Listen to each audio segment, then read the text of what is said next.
এই পৃথিবীতে ফ্রিতে কিছুই পাওয়া যায় না, শুধু মায়ের ভালোবাসা ছাড়া। মেয়ে হয়ে জন্ম নেওয়া অনেক সহজ, কিন্তু মেয়ে হয়ে বেঁচে থাকা অনেক কষ্টের। হাসতে গেলেও ভাবতে হয়, আর কাঁদতে গেলেও ভাবতে হয়।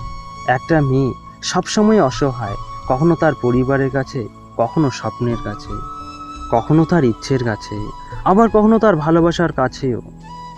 একটা মেয়ে তার জীবনের প্রত্যেকটা সময় অন্যের জন্যই বেঁচে থাকে। জন্মের পর বাবা মায়ের জন্য, বিয়ের পর স্বামীর জন্য, সন্তান হওয়ার পর সন্তানের জন্য। আসলে মেয়েদের জীবনে কোনো চাওয়া পাওয়া থাকে না।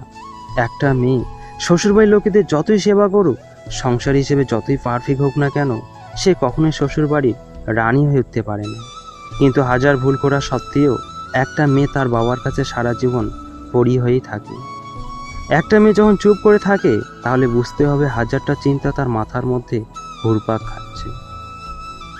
বাড়ি থেকে দেখাশোনা করে বিয়ে দেওয়ার পর যদি সংসার ভেঙে যায়, তখন মানুষে বলে কি করবি বল, তোর ভাগ্যই খারাপ। আর যদি নিজের পছন্দ মতো বিয়ে করার পর সংসার ভাঙে, তখন বলে নিজে বেশি বুঝে গেছিস, ঠিকই হয়েছে। আসলে আমাদের সমাজটাই এরকম, তাই নিজের মতো করে বাঁচো। কারণ জীবনটা তোমার, সমাজ কখনো তোমার চোখের জলের ভাগ নেবে না কোনোদিনও। মেয়েদের জীবন বড়ই অদ্ভুত। মেনে নিতে নিতে আর মানিয়ে চলতে চলতে জীবনটা শেষ হয়, তবুও কখনো কেউ ফিরিয়েও দেখে না।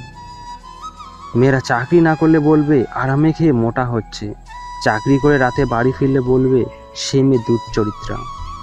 প্রেম না করলে বলবে অহংকারী, আর যদি প্রেম করে তাহলে পাড়ার লোকের শত কথা শুনতে হবে। প্রতিবাদ না করলে বলবে মেয়েটা নিশ্চয়ই দুধ ছিল, আর প্রতিবাদ করলে বলবে মেয়েটা আসলেই খুব খারাপ।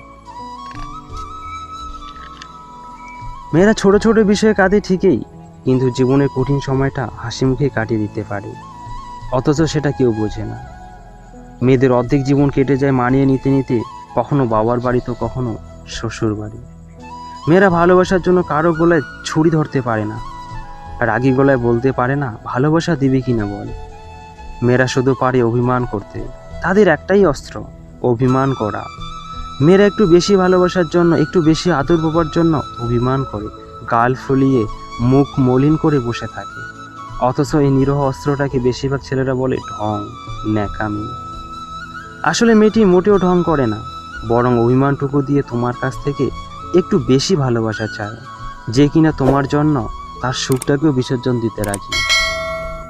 শাশুড়িরা ভাবেন ওনার ছেলেকে উনি